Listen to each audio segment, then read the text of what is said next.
We'll get started. Welcome everyone to Buy and Local. I'm your host, Mike Nelson from Five Towers Media.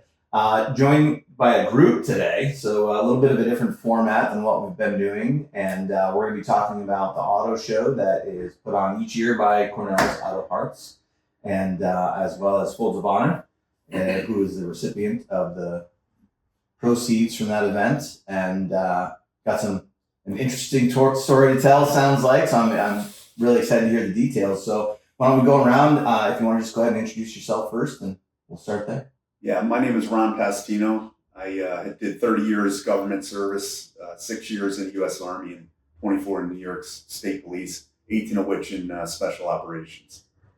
And I live in Delmar, New York. Nice. Casey Cornell, right here from Greenfield, owner of Cornell's Auto Parts. Mike Colvett, general manager of Cornell's Auto Parts, right here in Greenfield Center.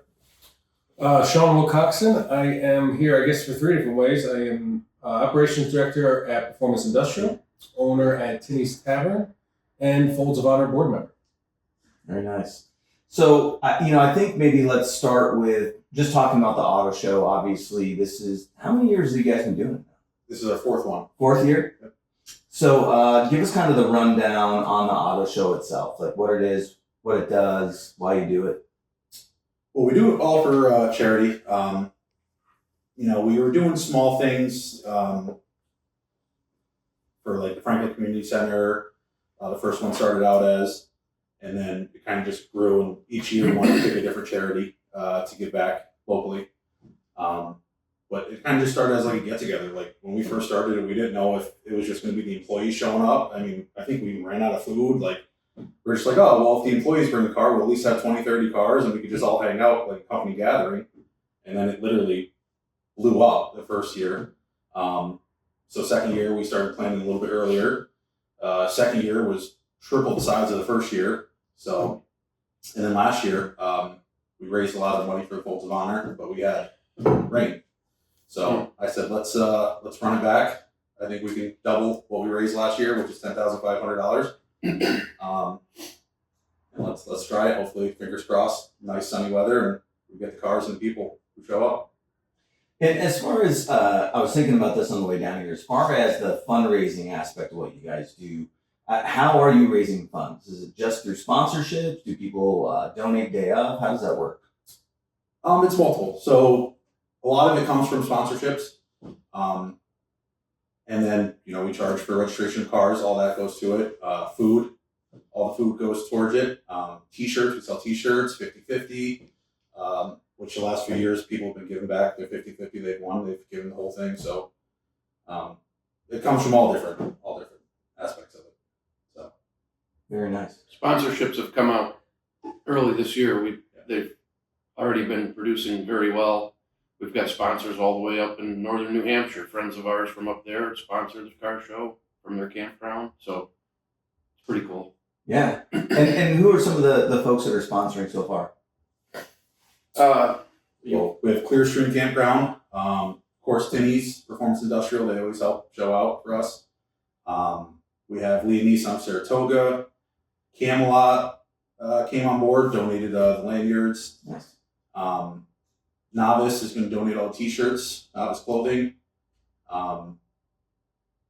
Mariah Jones with the Shana Goodson team, realtor, she came on board. Cartier Construction came on board. So we're definitely starting pretty heavy. Nice. And is there a cutoff for sponsors? Like, do you have to have everybody in by a certain day? I like to have everybody in by March 31st. Okay. That way I can get a banner made with all the logos on it, stuff like that. So gives me that month of getting everything organized. Yeah. For the car show. And We can take people's money the day of. I was gonna say, you'll somehow figure out a way to take their money. We might not make the banner. yeah, that might not be on the T-shirt. But, that's amazing. And what are the details for the car show too? Just so we get that out there before I forget. So it's right here. It's May 2nd from 9 to 3. If there is rain in the forecast, May 3rd is the rain date. Okay. Right here, 62 South Greenfield Road, Greenfield Center. And from 9 to 3. Hopefully we'll get some good weather. We got good weather rolling right now. I'm really excited about that. It's supposed to be 60 degrees today. Yeah, even warmer tomorrow. Oh yeah, Yeah, we need it. yeah. I need it. I got snowbanks at my house. They're like 10 feet tall right now. Yeah. I'm discouraged by the warm weather, but excited You're at the discouraged? same time. Me too. Yeah. Snowmobile. I was gonna say you must have winter hobbies. The snowmobile season ended for many groups today. No, my winter hobby is climbing through snowbanks to feed pigs, so it's not very exciting for me. But so why don't we kind of get into your story a little bit about your involvement with Folds of Honor, Absolutely. and maybe just kind of talk about what they do. And I know that I believe anyway, Folds of Honor has been, and in no small part to what you guys have been doing, what Performance Industrial's been doing with other events, that it's really becoming more and more well known in this area specifically. I mean, because until you guys started doing events for Folds of Honor, I personally had not heard of them. But since then, obviously, we hear about them all the time. So love to hear about more about Folds of Honor and kind of your part in their story. Absolutely. Again, my name's Ron Pastino, and my kids are participants in the Folds of Honor program. My daughter is still currently in her master's, and they're still helping her out with being a participant in the scholarships. Gentlemen, thank you for what you do, because my children reap the benefits of it due to my disability. Well, thank you. We appreciate your commitment to this country. So Honored, humbled, and honored. Give you the short version in light of the time frame we have here for this podcast. Basically, I was in special operations for the state of New York, and when the second plane hit at the World Trade Center, our team deployed. We were split up in two groups. One group flew down, and the other group drove down. I drove down. Pretty eerie thing to drive across the George Washington Bridge, and there was absolutely no vehicles. And to see a huge smoke plume to the south, just felt like I was in a movie scene, just eerie, surreal. Get down there, and we started what we felt was going to be rescue efforts, and we worked diligently to try to rescue people. Unfortunately, that did not happen. Jet fighters flying all over, a lot of commotion and all that. Our team ended up spending 7.5 months there on the pile to do recovery efforts and sensitive security assignments for things I can't really get into, but to protect the scene and some other things that were going on. About a year after, we started seeing health effects among first responders and and the civilian populace that lived down there, frankly, which they get forgotten about as well. I've had some lingering skin effects and just kind of shrugged it off. Had started to get about 6 sinus infections a year, which I never would get them. So it really affected my system, my nasal passages, and just really the chemicals that you were exposed to down there, horrendous, like pretty much the worst chemical environment that you would ever want to put a human being in. Go through several years, I started to lose colleagues to the cancers of 9/11. And at year 15 after 9/11, which was 2016, I started to have some breathing issues, and I thought I was just had a bad day. Went on a 3-mile run, and it felt really hard. And I was at the professional athlete level to be on my team, and a 3-mile run was nothing to a guy like me at that point.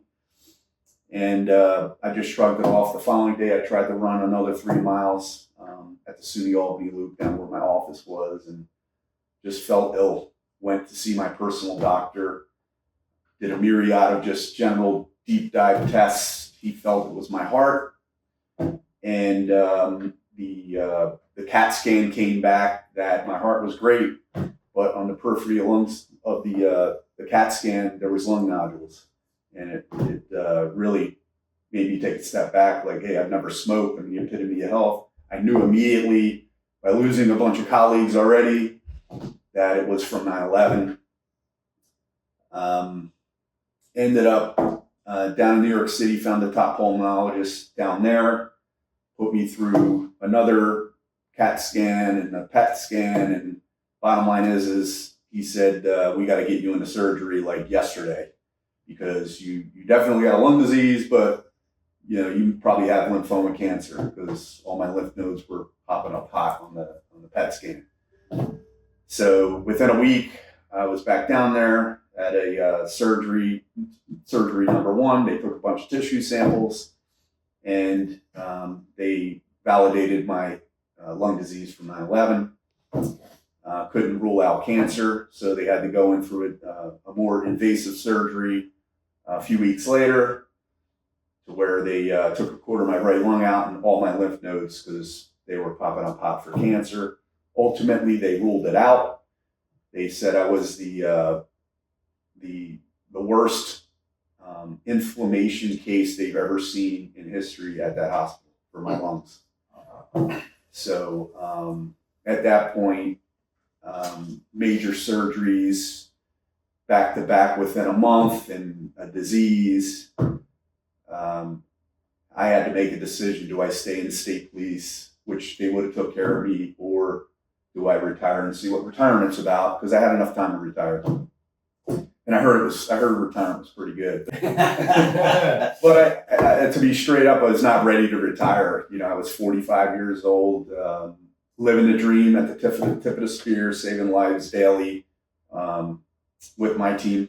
And I still enjoyed my job and giving back and helping others. So, but my doctors kept telling me, we don't know how long you're going to live.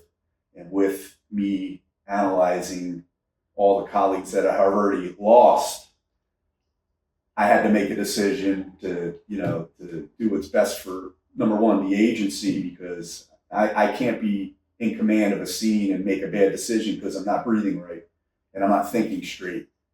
So I decided to retire, and then it was a tough, really, really tough transition. When you're used to doing what I did, it really becomes your identity.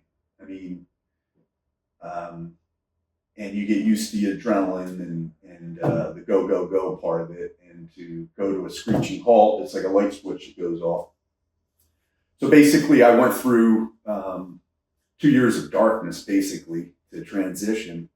Although I was employed, a buddy of mine from the FBI got me a job as a government contractor. I ran an international law enforcement program, really great job. That's a retirement job. Yeah. That's That's what I was going to do when I retired. So, but all the while, it wasn't what I used to do. Although I was still helping out others that were, supporting special operations out worldwide. Me not being able to enter a room and take a bad guy down anymore, it was hard adjustment. So I finally, had to figure out, like, what can I do to better myself with my health to kind of turn this around, because all the doctors could provide me in the traditional medical system was an inhaler and a steroidal pill, and that was it. But that's it. We just don't know. So I started to do some investigation online. I've always been the epitome of health and always into supplements and holistic stuff like meditation and granola type stuff. And but I also I always thought, like, what about these charities? They're out there advertising. Like I'm the perfect example of case. So I started looking up health and wellness charities to kind of get me the best doctors I need for my personal condition. And ultimately, I found a couple. Boot Campaign was the first one.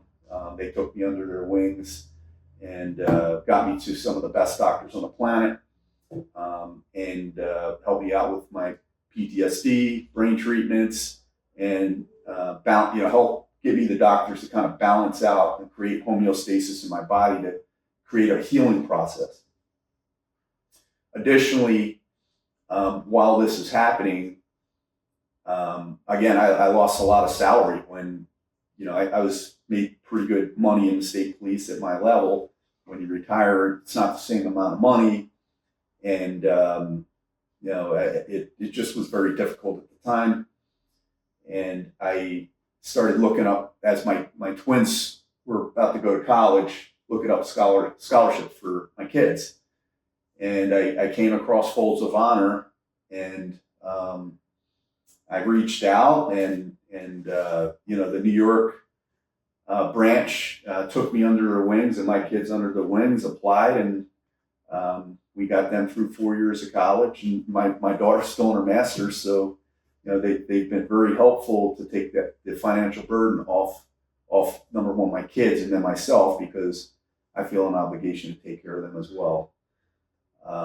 So for me to help out Folds of Honor, to help the others, like, heck yeah, tell my story, to get some more funding to help the kids of the disabled and fallen military and or first responders any day, all day. Absolutely.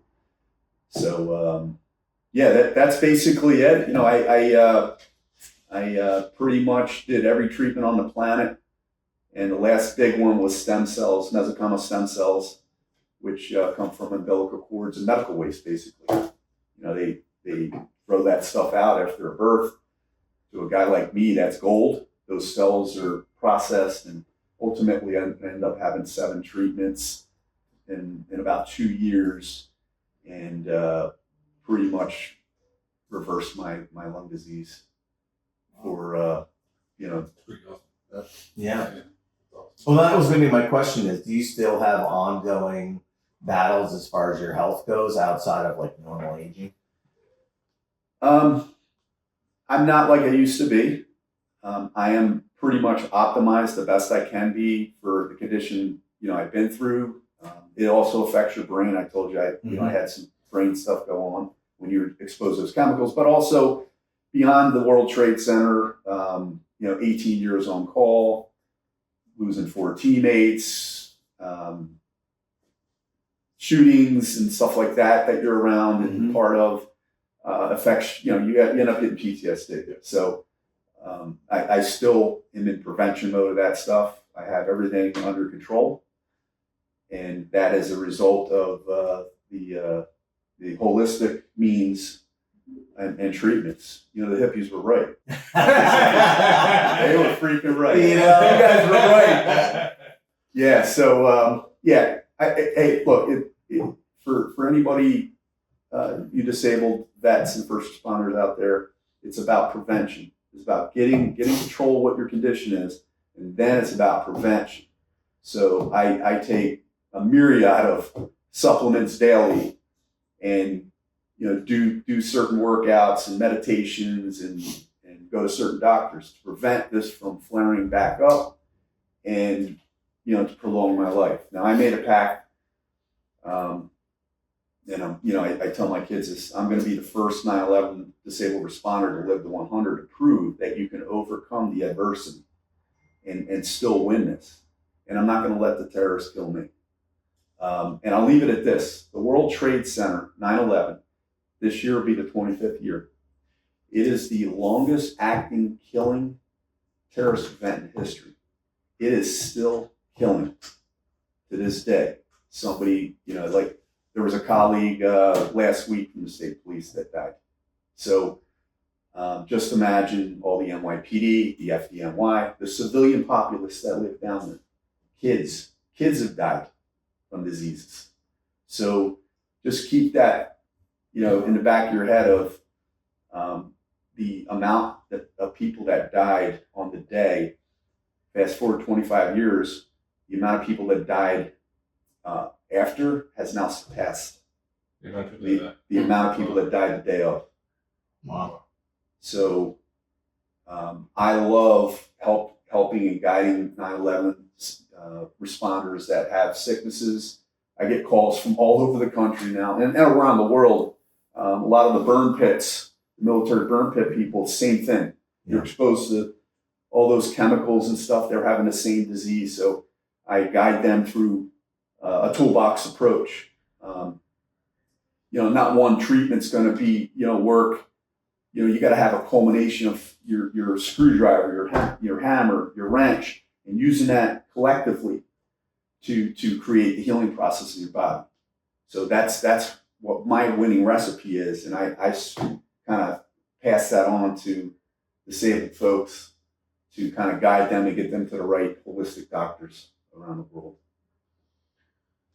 So I just want to take a step back and just say thank you again for not only fighting for us, but now fighting for us and fighting for those who continue to fight for us.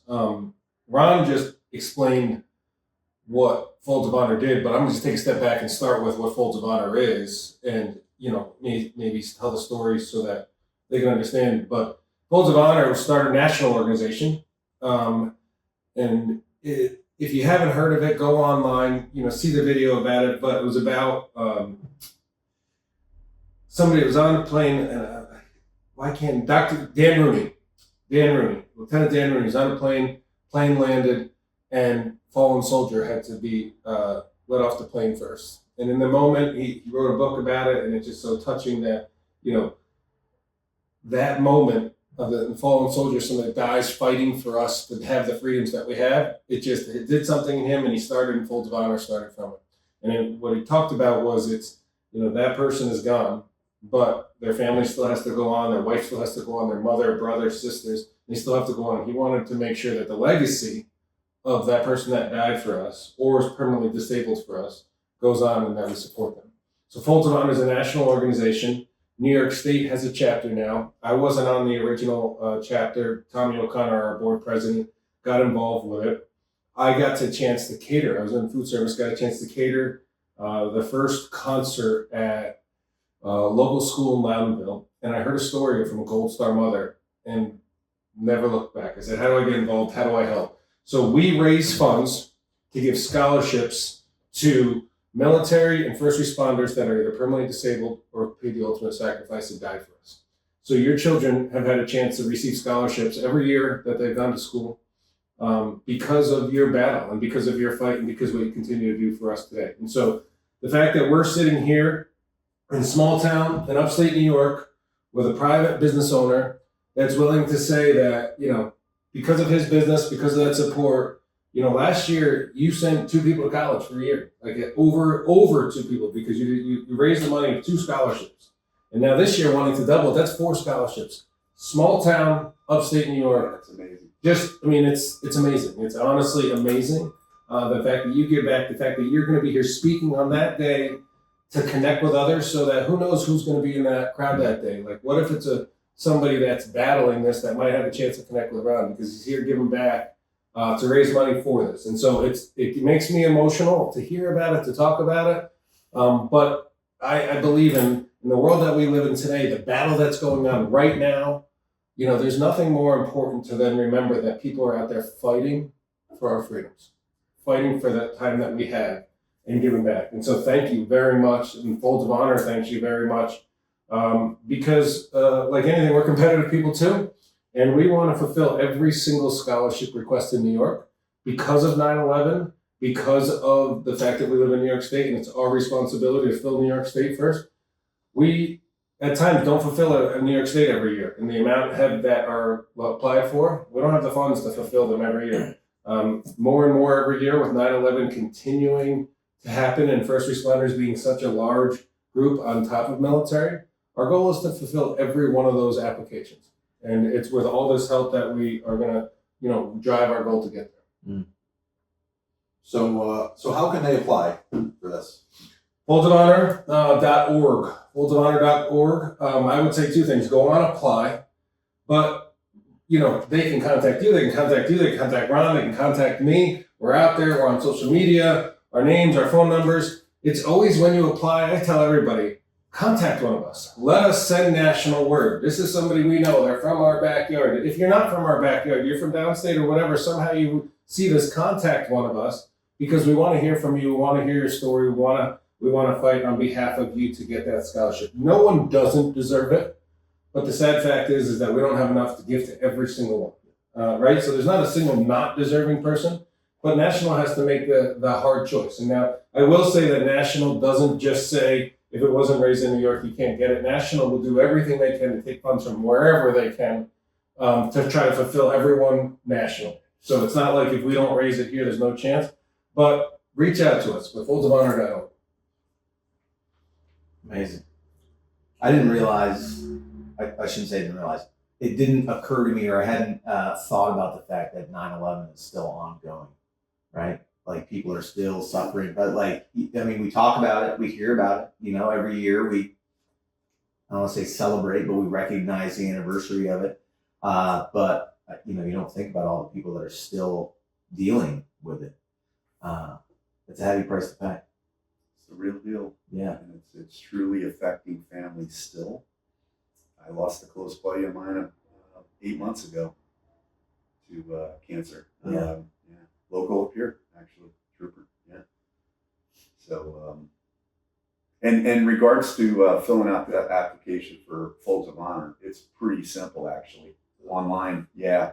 So anybody out there, real simple process. Go online and then contact, you know, the New York representatives to get national award. Yeah. And Folds of Honor New York has a specific spot on the website, on the national website, and all of our all the board members' names. And I would just say the board members are all unpaid. They're all from, you know, here to Albany, local people. We have a group of people that we love and have a lot of fun, you know, having these events and celebrating those that fought for us. And that's, you know, an opportunity of like that hardship to hear. You know, we always want to be, you know, connected to say, you got to hear that story because of the why, you know, what's the why behind it. But once we, you know, we make sure people know the why, we also like to bring the joy and laughter and fun. And, you know, I'm sure there's going to be lots of laughter and lots of smiles here at the car show. I mean, I don't know, people from Greenfield, they're known to bust some chops, you know, tell some good stories, you know, cook some good food. Like you're gonna have some laughter here, and you know, and it's all about remembering that the reason why we're doing this is that we have the opportunity to bring cars here to walk around and look, you know, is because of the freedoms that are fought for and the price that's paid. And it's, you know, it's just so important to never forget that freedom is not free. Freedom is fought for and paid for by people like Ron. Absolutely. Well, on behalf of our listeners and viewers, thank you for your service. Absolutely. And the sacrifice that you do, you know, and your family for that matter, and everyone that serves. Thanks, Cornell's, for putting on the car show here, May 2nd. May 2nd, one more time. Yeah. Rain date, May 3rd. May 3rd, Yeah, and thanks to Performance Industrial and Tinny's Tavern as well for all the work that you guys are doing as well, helping promote this event and the other work that you do. I mean, you guys do a ton, all of you guys do a ton of stuff in the community to help uplift our community and help those that serve us. So It's our pleasure. It's our pleasure. Proud to be a part of it. And thanks everybody for listening. Of course, you can find this episode and other episodes at buyinglocal.us, as well as listen to the podcast on Spotify, Apple, Rumble, and YouTube. Thanks everybody.